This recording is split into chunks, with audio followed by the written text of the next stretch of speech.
We have new documents as a result of a litigation against the State Department. So what had happened was, at the end of the Obama administration, there was this effort to leak and disseminate classified information, supposedly to make it impossible for President Trump to suppress evidence that he was colluding with the Russians.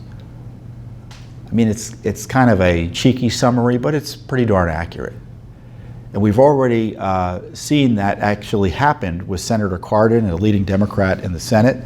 The State Department sent a dossier near the end of the administration. So there was more than one dossier out there. It was being laundered in various iterations throughout the Obama administration. It was all hands on deck. And we received more documents showing this desperate effort to get documents to friendlies in the Senate in the last days of the Obama administration.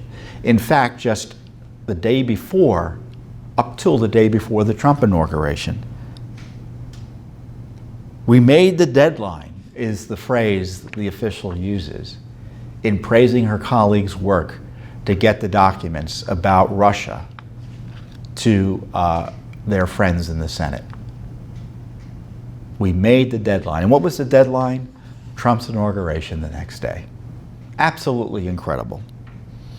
In a Thursday, January 5th, 2017 email chain, then State Department Congressional Advisor Era Abbasi indicates that then Assistant Secretary of State for European and Eurasian Affairs Victoria Nuland's, who's also involved in the dossier, Bureau was attempting to get Russia intelligence and Russia investigation-related documents to the office of Senator Mark Warner, head of the Intelligence, or minority leader on the Intelligence Committee.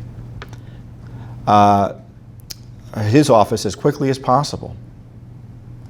By the way, in June of 2016, Nuland permitted a meeting between Christopher Steele, Hillary Clinton's spy, who helped compile the dossier in a secret way through a cutout law firm for Hillary Clinton's campaign. So she permitted a meeting between Steele and the FBI's legal attaché in Rome. So when things like that happen in abroad in U.S. embassies, you got to have the State Department's approval. Nuland told CBS News that the State Department knew about the Steele dossier in July 2016. In the email, with the subject line for immediate review, call sheet for S call with Senator Warner, S, you know who S is? Kerry. I told Cardin's folks that the process is long. Can we ensure that there are no holdups on our end? Minutes later, Abbasi confirms that Nuland was fully aware of the information that the State Department was providing to members of Congress, alleging Russia interference information. This is definitely on EURAS's radar, meaning that's the acronym for Miss Nuland. And as I say later, they talk about they made the deadline.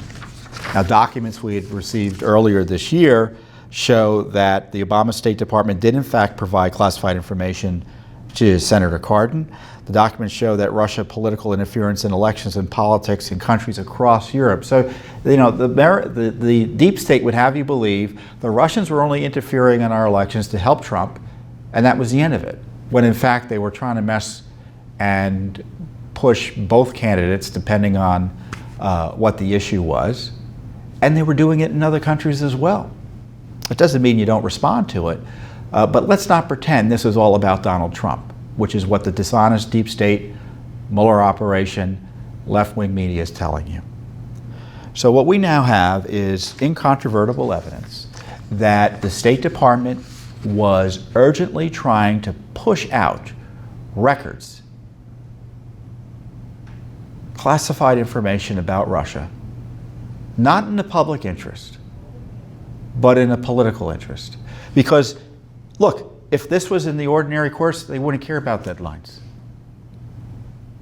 The State Department is still the State Department, no matter who is the president.